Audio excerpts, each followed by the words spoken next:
episode 10, the Big 10. And it is a Big 10 because I gotta tell you, I'm pretty excited. St. Arnold just came out with a new beer today. As usual, it was a little difficult to find. It was the St. Arnold Icon beer. It is going to be a quarterly release of different styles of beer, and I'm really looking forward to this because this is a totally new branding, totally new style of beer for them. So I'm really curious to what? It's about the beer. You haven't already had it, have you? No. I was put in charge of obtaining the beer for this episode, and you know, St. Arnold beers, when they do releases like this, this is the new whatever they're calling it. Icon. It's called Icon. And it's an enigma, really. So I tried really hard to find it. What does that mean? Where? Well, I mean, the guy at Chevron said that... Chevron? Look, I know your allegiances are to Exxon, but I mean, let's try to keep your personal conflict out of it. The guy at Chevron, I asked him, you know, do you have this beer by St. Arnold? It's called Icon. And he was just like, I've never heard of that. And I said, well, I have to, we're shooting a beer show. I have to review beers tonight. And you know, what do you have? So I brought some beers. This one he called Miller Lite was this one, and the other one was called Boud Liget.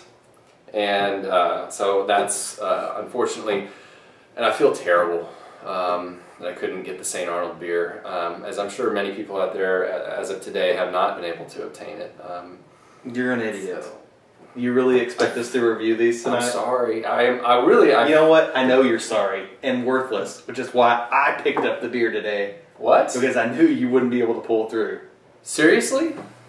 God. Yeah, I got a couple of them. Holy sh**.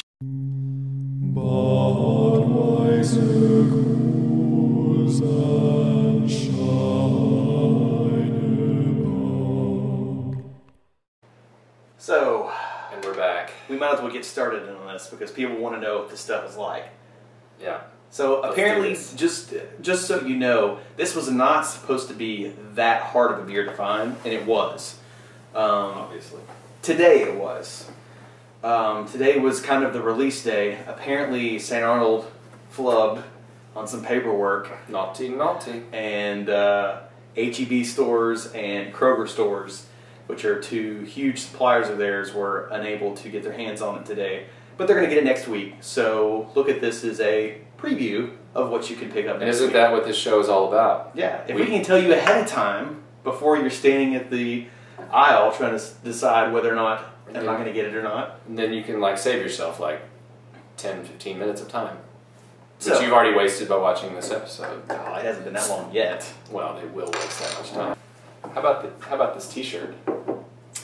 Yeah, we had some t-shirts made. It's kind of a big deal. Yeah, and on the back, I don't know if you can see it or not, it just says foamrising.com, right? Oh, look at that shameless plug for our website, foamrising.com. I don't know, although I would have to say maybe when we're actually on YouTube, we might want to get shirts that say, as seen here.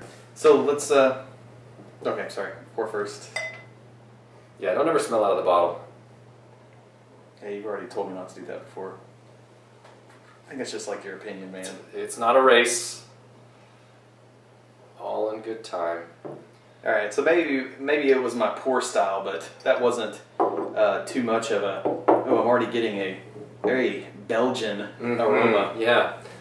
Let's see. So this is a Belgian style pale ale. Not to be confused with a non-Belgian style pale ale. So, like I said before, this is going to be a quarterly series that St. Arnold is doing. And according to them, they're producing twice as many of these Icon beers as they typically do of their Divine Reserve series. And the Divine Reserve series actually has gotten up in numbers pretty well, and they're not as hard to get your hands on now as they used to be. So I would say that this beer is probably going to be fairly easy to get your hands on once it actually hits shelves. So yeah, just don't go to Chevron. So, okay. I'm not crazy about the aroma. It's like, again, I say this all the time, but it has that metallic tinge to it, and I smell bananas. Yeah. This smells like almost like an American Pilsner to me. Says that this pale ale is defined by the spicy yeast character in nose and taste. A pleasant maltiness with an aggressive but not over the top hopping of Chinook and Saaz makes for a full palate experience. So I would say, I hope that from the aroma that it's going to be misleading. And as far as color goes, it's a nice golden honey color. Has actually a very nice color to it. And you can see the heads have dissipated very quickly, so not a heady beer by any means. Okay, here we go. Cheers. Ooh. That's pretty good. Yeah. Again, honey, banana, but not overly sweet though. Kind of surprised. Very well balanced. Yeah, it's, boy, I could probably drink a lot of this. And I think that the alcohol by volume on this one comes in around 6%. I believe that's correct, yeah. So nothing too dangerous in that department. So this is definitely not an aging beer. This is going to be one that, you know, it is basically a seasonal, a quarterly seasonal. Well, I guess the seasons are quarterly, aren't they? Not if you live in Texas. Well, that's true. We only have 2 seasons here in Texas. Zing. I would say you need to drink this now. Don't sit on this beer. This isn't one that this isn't like a typical Divine Reserve beer or even the Bishop's Barrel that recently came out. This is one that you need to pop open and go ahead and drink. And it's good. Any other thoughts on the flavor? No, I think you're right with the clove, the banana. It's a really well-balanced beer. I'm actually surprised. Pleasantly.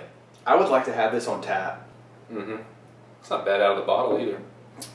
So I guess we have a few takeaways. Don't buy your beer at Chevron unless you're buying Miller Lite or Bud Liget. And then if you can get your hands on this beer, do it. Which again, be patient. It's gonna be out there. Ask your grocers if they're going to be getting it in. And it should be within the next week or so. Be patient, be calm, be a good citizen. Tip your waitress. Tip your waitress. Obey. And I don't know. I think it's a really pleasant beer. Yeah, I feel like we're kind of being abrupt and short on giving a review on this, but when it comes down to it, it's smooth. It's not too acidic. Very drinkable. Yeah, it's slightly buttery. And again, with the honey, the clove, this, you know what this would be a fantastic beer for? Yeah. This is a good transition beer. So right. If you do like the, what were they? Miller Liget? Miller Lite and the Bud Liget. So if those are your typical flavor and you'd like to get into craft beers, I would say this may be probably one of the best crossover beers that I can think of. You'd say this is a gateway beer? A gateway beer. You can get started into much worse things. So you start with the icon, and then you get into... And the next thing you know, you're sleeping outside of an HEB to get Divine Reserve. That's right. And then... And your wife's paying homeless people to stand in line with you for Bishop's Barrel.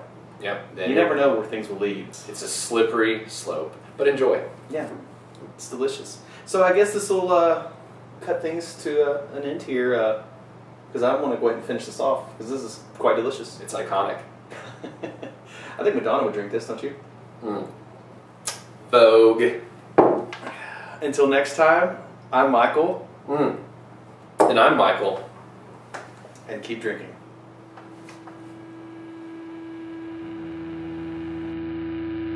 Welcome to the show.